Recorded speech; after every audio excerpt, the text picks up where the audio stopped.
स्वागत है आप सभी को हमारे YouTube चैनल केमिकल एकेडमी में। मैं रविश कुमार आज फिर से क्लास 10 का कुछ टॉपिक पर डिस्कस करने के लिए जा रहे हैं। ओके, जैसे कि हम लोग लास्ट वाले वीडियो में देखे थे, रिएक्टेंट देखे थे, प्रोडक्ट देखे थे, उसके बाद हम लोग देखे थे कि समीकरण देखे थे। ठीक है, रासायनिक समीकरण क्या होता है, अभिकारक क्या होता है, प्रतिफल क्या होता है। ओके, हम लोग इस सारे टॉपिक का डिस्कस हम लोग लास्ट वाले वीडियो में कर चुके हैं। तो आज के हम लोग इस वीडियो में देखेंगे कि रासायनिक समीकरण लिखने के कुछ नियम है। हम लोग इस नियम को पहले देखेंगे। ओके, जैसे हम इस नियम को देखते हैं तो हम लोग किसी भी रासायनिक समीकरण को लिख सकते हैं। ओके, और लिखने के बाद हम लोग ये भी पता कर सकते हैं कौन रिएक्टेंट हुआ, कौन सा प्रोडक्ट हुआ। ओके, तो हम लोग अपने आज का टॉपिक को स्टार्ट करते हैं।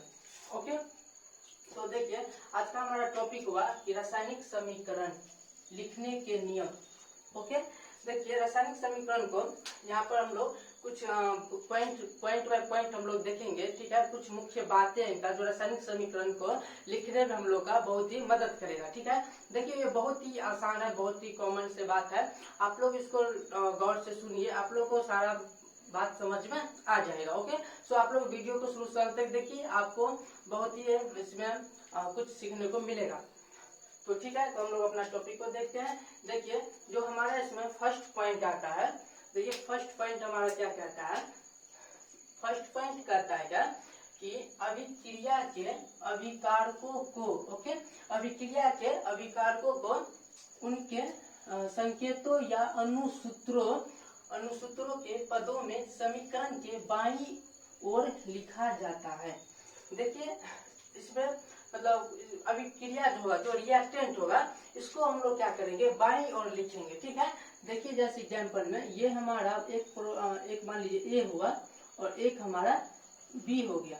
ठीक है, अब इसके बीच में क्या होगा अभी हम लोग देख लेते हैं। तो हम लोग क्या जो रूल कहता है हम लोग इस रूल को हम लोग फॉलो करेंगे। ठीक है, अब देखिए तो हम लोग क्या किया, जो अभिक्रिया था, अभिकारको था, जो रिएक्टेंट था, इस रिएक्टेंट को हम मान लेते हैं एक ए हो गया, एक बी हो गया, जो रिएक्शन में भाग लेगा। ठीक है, तो जैसे कि हम लोग लास्ट वाले वीडियो में हम लोग देखे थे क्या कि जो रिएक्शन में भाग लेता है, ओके, जो रिएक्शन में भाग लेता है और भाग लेने के बाद जो प्रोडक्ट बनाता है, तो रिएक्शन में जो भाग लिया उसको हम लोग क्या बोलते थे, सॉरी, जो अभिक्रिया में भाग लेता था, जो रिएक्शन में भाग लेता था, उसको हम लोग रिएक्टेंट बोलते थे। ओके, ये बात तो आप लोग को क्लियर है। तो अब हम लोग देखते हैं। देखिए उसके बाद हमको देख लिए कि जो हमारा जो रासायनिक अभिक्रिया में जो भाग लेगा, मान लीजिए एक हमारा ए हो गया, एक हमारा बी हो गया, इसको हम लोग क्या करेंगे, इसको हम लोग बाईं ओर लिखेंगे। जिस तरह मान लीजिए हमारा बाईं ओर हो गया। और हम लोग इसका दूसरा रूल क्या कहता है कि अभिकारकों के, ओके, अभिकारकों के सूत्रों के बीच धन चिन्ह, ओके, प्लस दिया जाता है।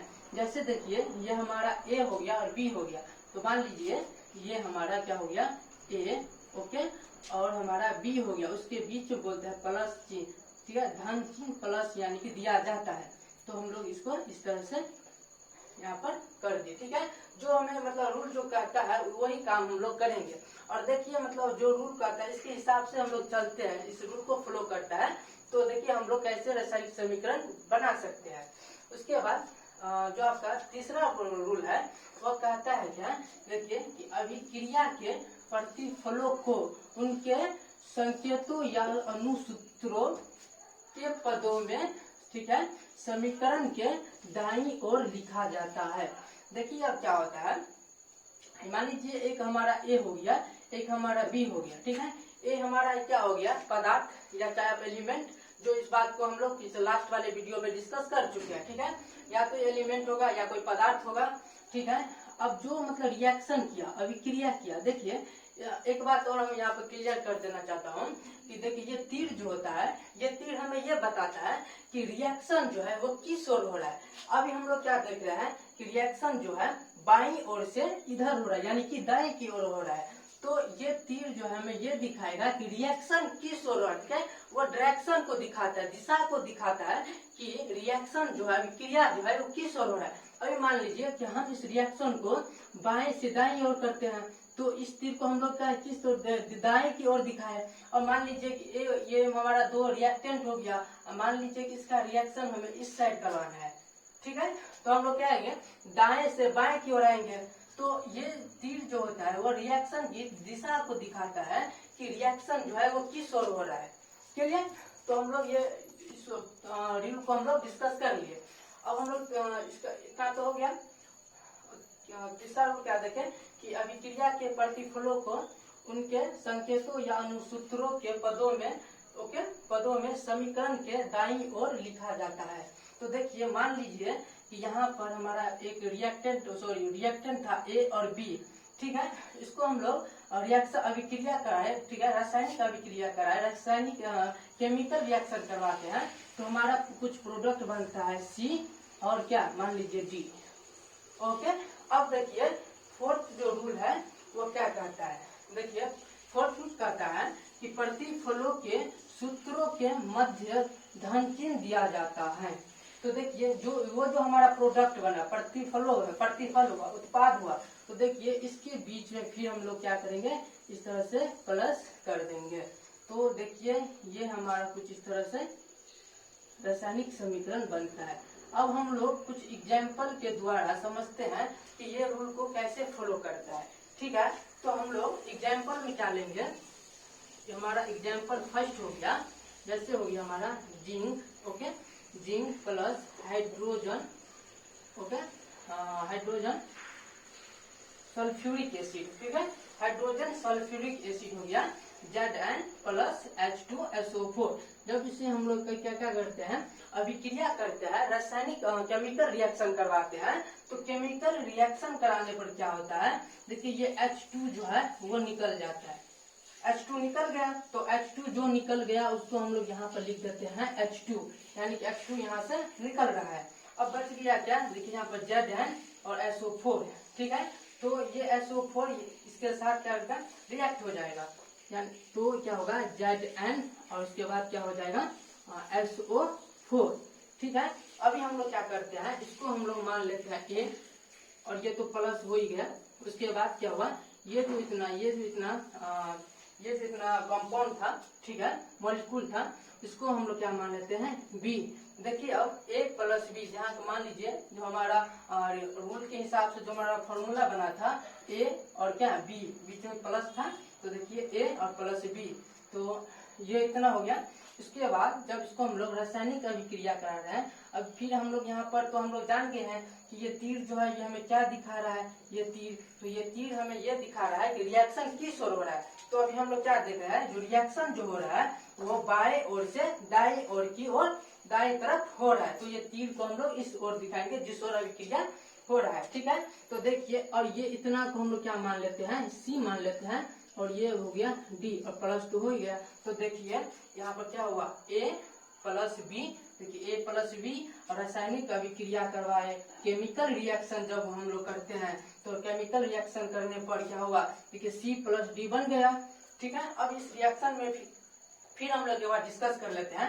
देखिए यहाँ पर जिंक लिए और हाइड्रोजन सल्फ्यूरिक एसिड लिए, तो यहाँ से क्या होता है H2 रिएक्शन अभिक्रिया में जब रिएक्शन अभिक्रिया केमिकल रिएक्शन करवाते हैं तो H2 निकल जाता है, तो ठीक है, ये H2 हमारा क्या हुआ, निकल गया। उसके बाद क्या हुआ, जिंक और सल्फ्यूरिक हो गया, तो जिंक और सल्फ्यूरिक हो गया, तो ये जिंक और सल्फ्यूरिक एसिड हम यहाँ पर डाल, देखिए और क्या हो गया, जिंक सल्फ्यूरिक और हाइड्रोजन का ये गैस था तो ये बन के निकल गया। तो हम लोग देखें कि इस रूल को जब हम लोग फॉलो करते हैं तो देखिए रासायनिक अभिक्रिया का नियम हम लोग कुछ इस तरह से निकाल सकते हैं। तो हम लोग कुछ रिएक्शन अभिक्रिया हम लोग करवाए, तो हम लोग देखें कि इसमें क्या सब अभिक्रिया क्या सब मतलब हो रहा है। ओके, और हम लोग कुछ एग्जाम्पल को हम लोग देखते हैं। अब देखिए अब ये जरूरी नहीं है कि रिएक्शन मतलब कराने पर ये C प्लस D होना जरूरी है, लेकिन ये अधिकतर ये ऐसा ही होता है कि कभी कभी क्या होगा, जब हम लोग रासायनिक अभिक्रिया कराएंगे तो प्रोडक्ट जो है जो दो उत्पाद में बन जाता है। कोई मतलब जैसे यहाँ पर जिंक सल्फर हो गया, उसके बाद यहाँ पर H2 हो गया। ओके, अब हम लोग कुछ एग्जाम्पल और हम लोग देखते हैं, जैसे आप लोग गौर कीजिएगा।